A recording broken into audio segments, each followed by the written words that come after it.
сэтгэлэг өгье. Энэ жил 500% ирсэн байгаа. Одоо та нар зориулж та нар 12 дугаар ангид очиж байгаа хүмүүс бол бакалавр специализээр сурах боломжтой. Специализээр мэргэжлэр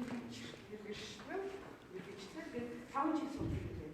5 жил сураад магистрийн дипломд авч байгаа гэсэн үг. Гэхдээ энэ бол мэргэжлээсээ хамаарна. Зарим нэг специализээр сурах боломжтой, зарим нь боломжгүй. Тэгээд ямар хүүхдүүд хамрагдах боломжтой гэхээр 11 дугаар ангийн 12 дугаар ангийн эхний хагас жилийн үлгэрлийг AB нэрээр төгсөж байгаа хүүхдүүд ивч 2 сийтэй байж байгаа нь мэргэжлээ бус хичээдэг. Хэрвээ танай нэг инженер явах юм бол математик хичээлээр сийтэй байж байгаа. Өөр ямар нэг хичээлээр сийтэй байж байгаа. Монгол хэл ч юм уу монгол хэрвээ нийгмийн чиглэлээр явна гэх юм бол дандаа нийгмийн ухаантай холбоотой монгол хэл монгол улсад нийгэмдээ тэр юугаар шийдэж байж байгаа. Тэр хичээлээр шийдэж байж байгаа. Хүүхдүүд олцох боломжтой. Одоо ярьсан кафе онлайн буюу яг виртуал сертификат өгөх хэрэгцээ байгаа. Хамтлагын төлөв самбарч байхгүй манай цэнхагийн сайт цэнхаг явсан шинжлэх ухааны соёлын Монголд гээд Google хайрангуудаа манай цэнхагийн сайт боломжтой. Дэлгэрэнгүй мэдээлэл аваад яаж бүртгэх вэ? Ямар бичиг баримт оруулах вэ? Хизээ онлайн бүртгэл хийх вэ? Хизээ ирж бүртгэлээ бодлогоож авах вэ? Хизээ шалгалтанд орох вэ? Хизээ тэнцээ бүртгэл ирсэн чагсаалгах бүх мэдээлэл авах. Одоо 11 сарын 8-наас эхлээд онлайн бүртгэл хийгдсэн байгаа. Russia Zig Study гэж сайтыг бүртгэж байгаа. Бүртгүүлэхдээ та нар 12 дугаар ангийн хагас жилийн үлгэрлийг дүн 11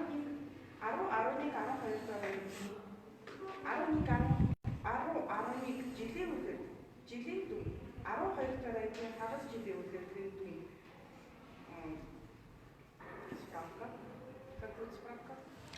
дүнгийн хулга юм уу? Дүнгийн тодорхойлт. Дүнгийн тодорхойлт. Энэ сургуульд сурч байгаа өмнө нь дүнгийн тодорхойлт. Гадаад паспортын хугацаа нь 18 сар хэл байхаас хойш 18 сарын хугацаатай байна. 2021 оны 3 сарын 1-ээс хойш гэсэн. Наан нэрсэл байж байгаа. Бүх бичиг баримтнууд дандаа орос хэл рүү орчуулсан байх болсон. Грам англи муу монгол хэлээр авах хэрэггүй. Тэгээд Russia зураас идэвхтэй групп биний юунер энэ цаасан дээр бичиж өгөх зарим ихний сайт дээр зураас идэвхтэй группээр бүх монгол ирсэн мэрэгжлийн танилцуулга мэрэгжлийн дагуу сургууль болгон линктээр тэрнээс гадна зүүн өнцөг, доод зүүн өнцөг, оюутны байрны өмнөний төлбөр гэж бичсэн байна. Тэрийг маш сайн анхаарах хэрэгтэй. Яг гэвэл ихэнх хүүхдүүд мэдээж Москва, Санкт-Петербургт сурнаа гэж сонгодог. Оюутны байрны төлбөрийг мэдэхгүй харахгүй байгаа учраас зарим хүүхдүүд ирсэн хойно манай ээж аавын оюутны байрны төлбөрийг төлж чадахгүй надад өөр сургууль руу шилжүүлэх юм гэдэг нэг бол амаар нэг бол хичээлүүдтэй тэр аюул хийцэн асуудал. Нэг бол өөр шүү төлөвгүй болно гэсэн үг бодож ирнэ. Нэг бол сар шилжүүлэх асуудал болдгий шүү. Тэр учраас тэрийг аюул сайн анхаарах хэрэгтэй. Тэтгэлэг гэхээр сургуулийн төлбөр 100% юм.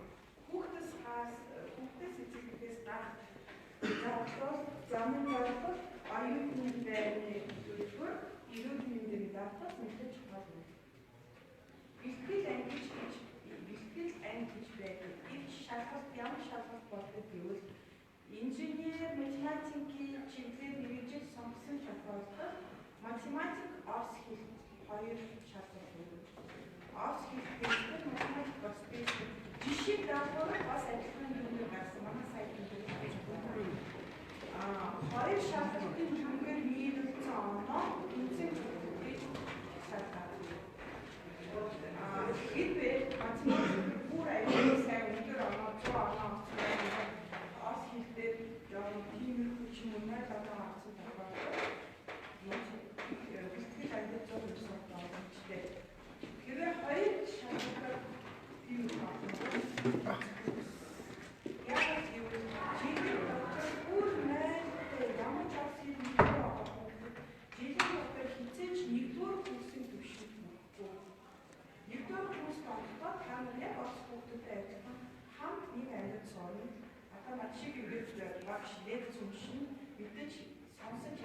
бичиж амжихгүйгээр мэдээ сурах хэцүү байна шүү дээ.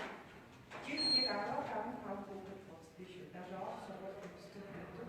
Би шууд нэгдүгээр курс бодлоо. Мэргэжлээс хамаарат мэдээж манай эцэг кадр жавхлах нэг хүмүүстэй атур бас орслох мэдээ тэрэндээ ангаах ухааны чиглэлээр шалгалт өгөх бол хим орслох шалгалт.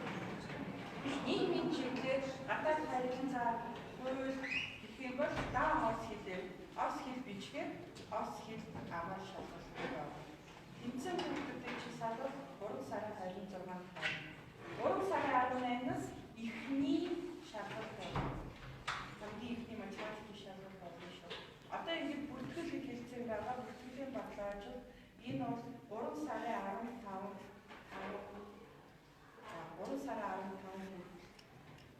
явагдана. 3 сарын 15-нд 17 цагаас хахад бүртгэл чамжаар хүүхдүүд оролцох боломжтой байна. Онлайнаар бүртгэлээ хийхдээ хүүхдүүд өөрсдөө 6 сурах хүсэлтэй байгаа 6 сургууль сонгодог. Энэ 6 сургуулийг яаж тавих вэ гэхээр хамгийн түрүүнд би энэ сургуулийг сонгоно.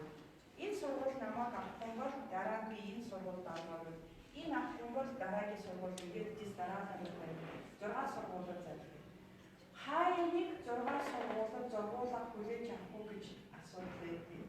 Гэхдээ боловсролын яв заавалжгүй өөр сургууль руу хуваарлаж өгнө. Заавал та нарын нэгдүгээр заасан сургуульд орно гэд бодлогоо хийж өгөхгүй. Яг гэвэл бид нар ч нөлөөлөх боломжгүй осон шинжлэх ухааны соёлын төвлөрөө боловсролын явж нөлөөлөх боломжгүй сургуулиуд өөрсдөө хүүхдүүдэд татаж авдаг. Одоо онлайн бүртгэлийг хийж байгаа шүү дээ. Энэ бүртгэлээс амжилт чинь нэгдсэн сургуулиудын системд орж байгаа гэсэн. Тэгээ сургуулиуд өөрсдөө бүгдээ хараад татдаг. Оюун манай сургууль боломжтой болж энийг аваад харин бол 7 сарын 4-нд тэгээд 8 сард үеийн заавал 8 сарын 2-нд яваад асуух юм байна уу? За 6 сургууль сонгохдоо та нар мэдээж бүх орсын сургуулиудын мэдээлэл байх байгаа шүү дээ. Тэгээд 3 сарын 14-өөс 16-ны хооронд кадр орсон шинжлэх ухааны соёлын хаан гэдэг мэдгүй. Ансарч орсын ихтэй сургуулиудын боловсролын үйлчлэл болж байна. Энэ боловсролын үйлчлэгийн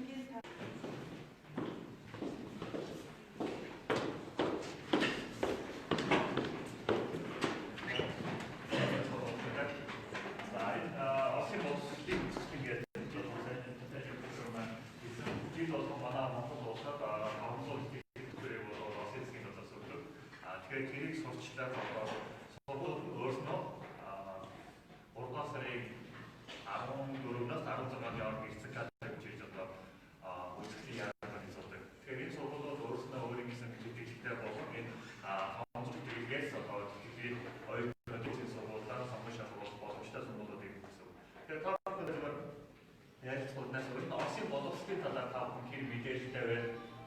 Мэдээлэл байгаа юу? За та бүхэн орсын боловсролыг орсод сурах гэсэн бодож юу?